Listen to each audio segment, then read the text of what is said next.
In this mini lecture, we're going to look at the further development of Mahayana, in particular in East Asia.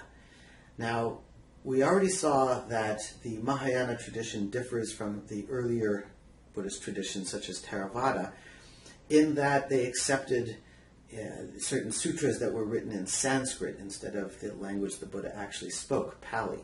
And that means that we have a wide variety of different sutras that are all accepted within the Mahayana tradition as legitimate discourses of the Buddha, even though the content can be significantly different. And so one of the things that this gives rise to is different traditions or different schools within Mahayana that focus on a particular sutra and a particular approach.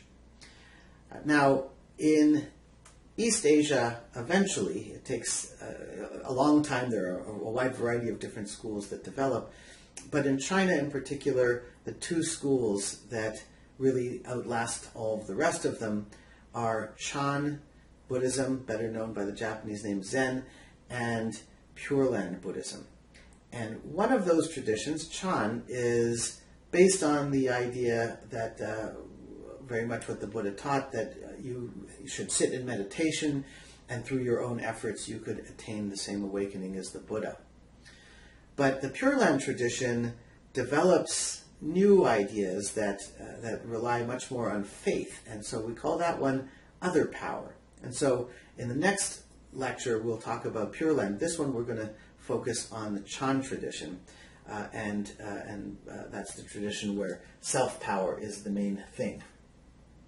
So this figure on the screen is Bodhidharma, and he came to China in the 5th century, and there's a bit of legend involved in this. According to the Zen tradition itself, the Buddha had a special secret teaching that he passed on to one of his disciples, Mahakashyapa, and that got passed on for 28 generations until it came to Bodhidharma, who is from India, and Bodhidharma is supposed to have brought it to China.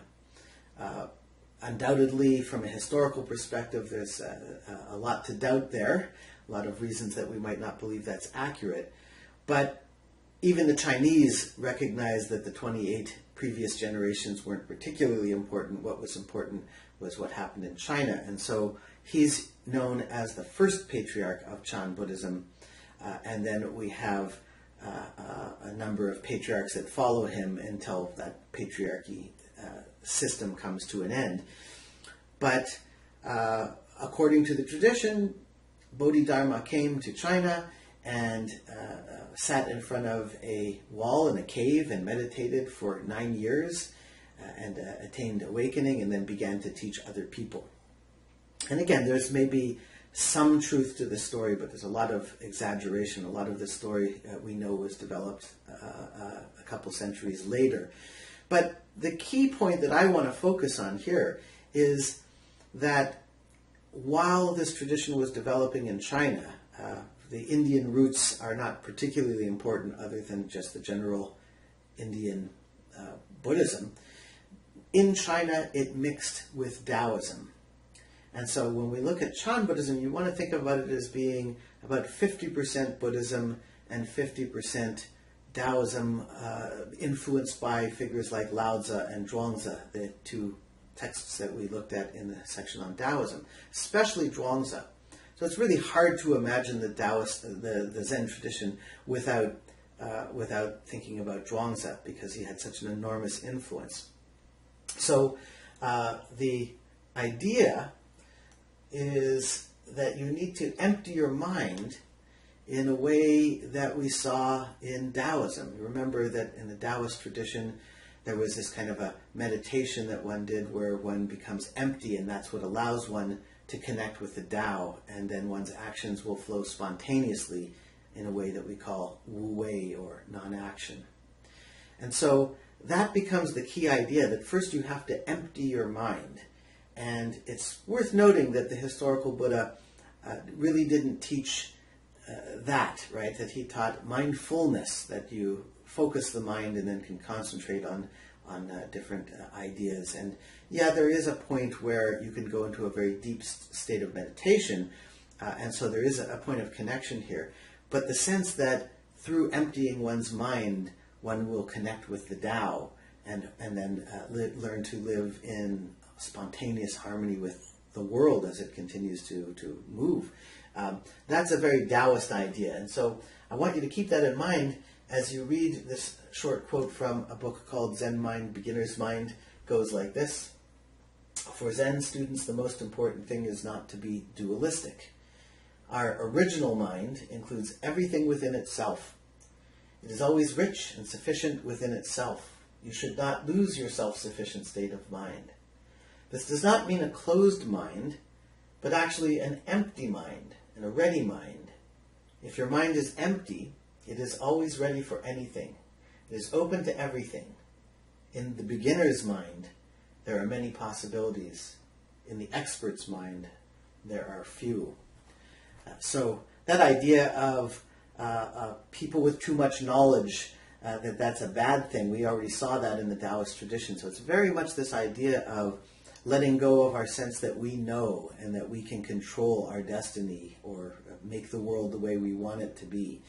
It's letting go of that so we can connect with deeper currents of energy flowing through the world. And when we flow in harmony with it, it's not so much that we're exercising our own will, but rather we're tapping into this deeper underlying cosmic force. And so this idea of emptying the mind in meditation, because Zen, the name Zen actually means meditation. So this is a tradition that is similar to Buddhism, to Taoism in that way, but of course the basic structure and a lot of the concepts are also being drawn from Buddhism. So we have a real mix here. And I'm going to let you go on and read the rest, but I just want to quickly introduce the koan. You can read it and we'll spend a lot more time talking about it in class. The idea of the koan is that if the point is that you can't tell people what to do because you're trying to get them to empty their mind, then how is a teacher going to transmit the teachings? And one of the solutions, it's not the only one, but one of the solutions that becomes enormously popular and is still, especially if you look at Zen in the West, this kind of practice is very popular, is a tradition based on koans. And koans are short stories or sayings or phrases even that really defy any kind of logical analysis. And in fact, the whole point is that you're supposed to contemplate these koans and gradually give up any sense that you might come to any logical, rational conclusion about what's going on. But rather, it's pushing you to let go of your mind, to gain that empty mind, that beginner's mind, the mind that is not an expert but doesn't prejudge anything, but rather takes the world as it sees it in the present moment. And so this becomes a major tradition. We'll talk about it more in class. In the meantime, I want you to read this koan. You can watch this video. It's going to start around 43 minutes in. It'll be about 10 minutes, so please watch the video and then read the commentary on the koan that I gave you. And we'll talk about this in class further on Tuesday.